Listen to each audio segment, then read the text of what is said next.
Do you intend to claim Odell Beckham Jr. and add him to your team? You'll have to wait and see how this all goes. But at this time, I don't know. I've been on the practice field. I don't know what's going on with any. As you would think, we're aware of what's going on, and we've been involved to understand it and compete and to know what's happening.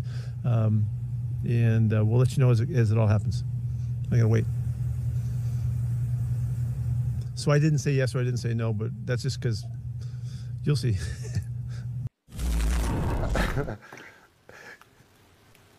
Pete Carroll, that means yes. Okay, that means yes. They're talking to Odell and they're trying to figure out some things. That's what that means, Jack. Yeah, I think they're going to take their swing of the bat right here. Russell Wilson getting healthy. I mean, you got to think about trying to stop DK Metcalf, Tyler Lockett, Odell Beckham Jr. simultaneously. That's a lot of firepower, and with how top heavy the NFL has gotten, like if you think about the weapons Kansas City has, the weapons that a team like Tampa Bay Bucks have, it just has become almost NBA-like. How many premier playmakers can you have on the outside? And that just becomes such a headache for defenses. So they are definitely one team. Let me float one other team out there to you right now. The Green Bay Packers. I'm hearing through the rumor mill that they have interest in Odell Beckham Jr. If you're one of these contenders, would you have interest in OBJ? Absolutely. You said it. Green Bay, Seattle, the Saints, the Rams. Okay, because the Rams don't have a lot of depth at the wide receiver spot. The Chiefs, the Titans, because you think about Julio Jones is always hurt. So you don't know when that hamstring's going to get a little tight. So yeah. Odell Beckham, and I've talked to Odell Beckham this offseason, and, he seems like a different guy. It just seems like he's a lot more humble. He just wants to be in the right situation.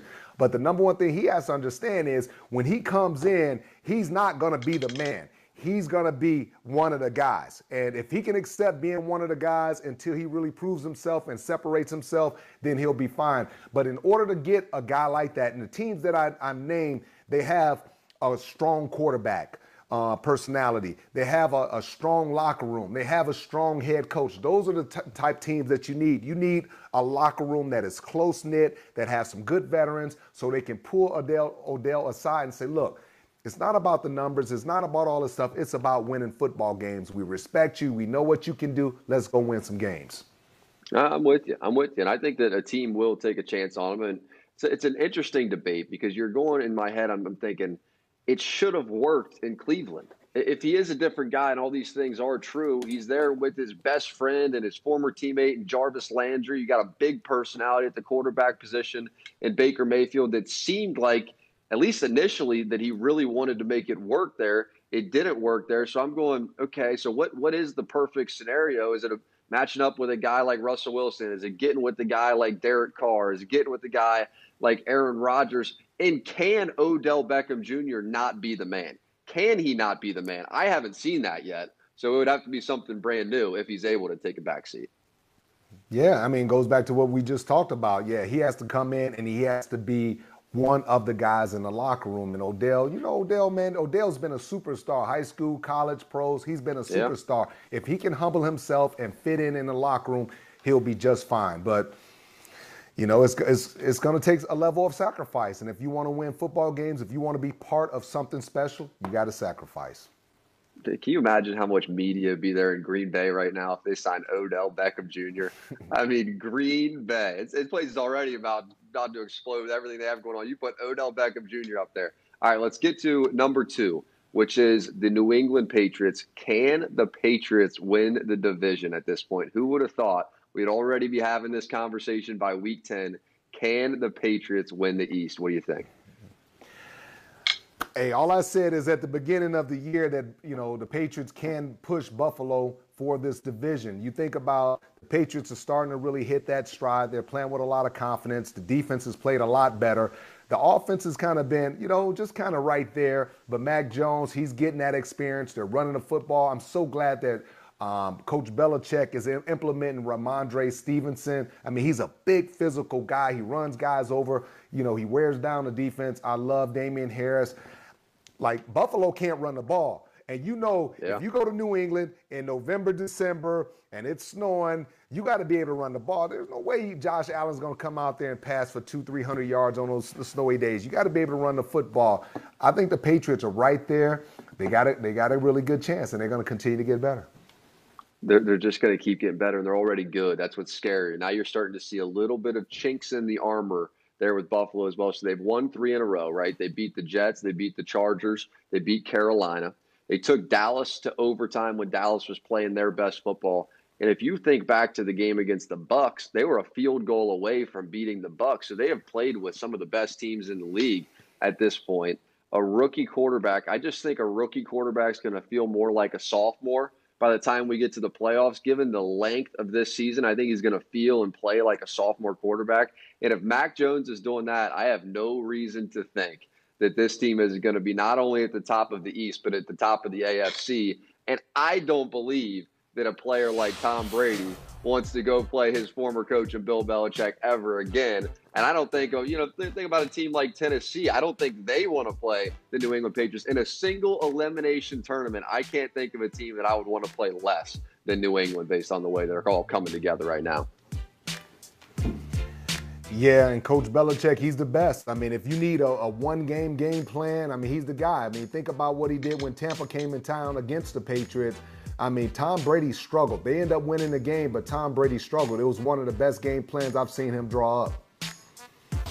So you see those two matchups with the Bills coming up. So let's get to San Francisco. This San Francisco thing, the wheels are just falling off. And it almost feels like every week it just gets a little bit worse. They had a whole bunch of backups coming into town, a chance to go get it.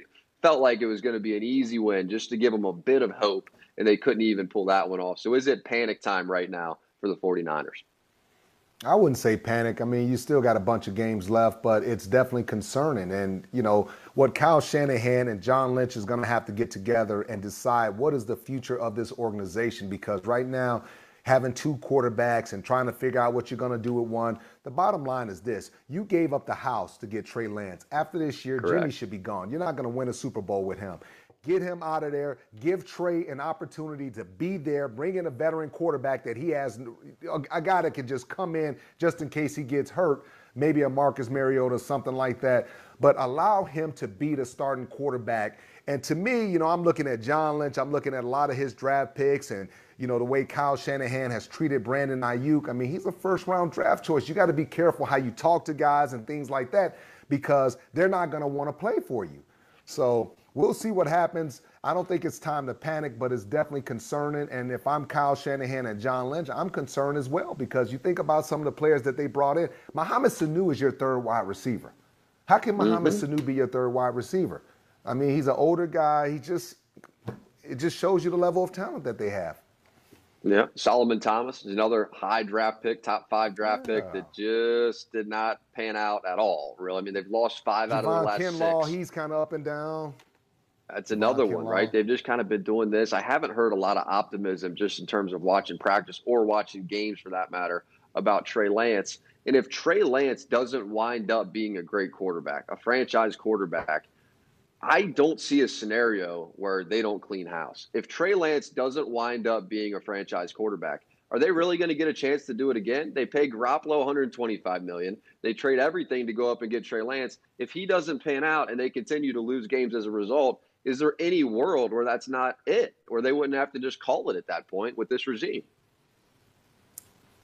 I would assume that if this does not work out, okay, and we have to figure out, too, is that 1 year? Is that next year if that doesn't work out? Or will they give him 2 years to see if Trey Lance works out? We don't know. But at the end of the day, as much as I can, because initially at the beginning of this year, I was against playing 2 different quarterbacks. Now I see that there could be an advantage of playing 2 quarterbacks, because now the young player, he gets experience, and now the defense has to adjust to his speed, his athleticism, and all the things that he could do. And it puts pressure on Jimmy G. So I was against it. I think I'm for it now. I think they should play him a little bit more. I am too. It's such an interesting situation, though, especially with how well Mac Jones is playing, to tie 2 conversations together.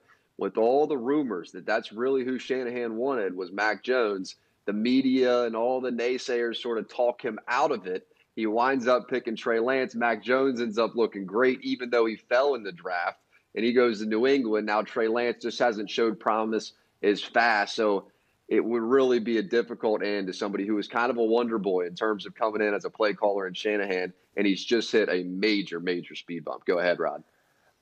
Hey, bro, I couldn't imagine the type of pressure that's on that young man, Trey Lance, because you know they gave up the house. You talked about it, Jack.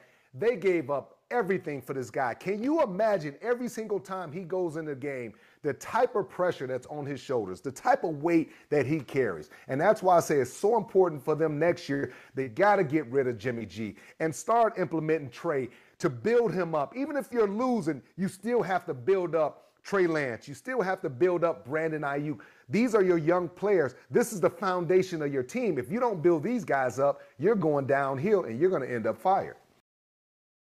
Hi, I'm Mike Tirico, and thanks for watching. Make sure to hit subscribe for the latest news and highlights from NBC Sports.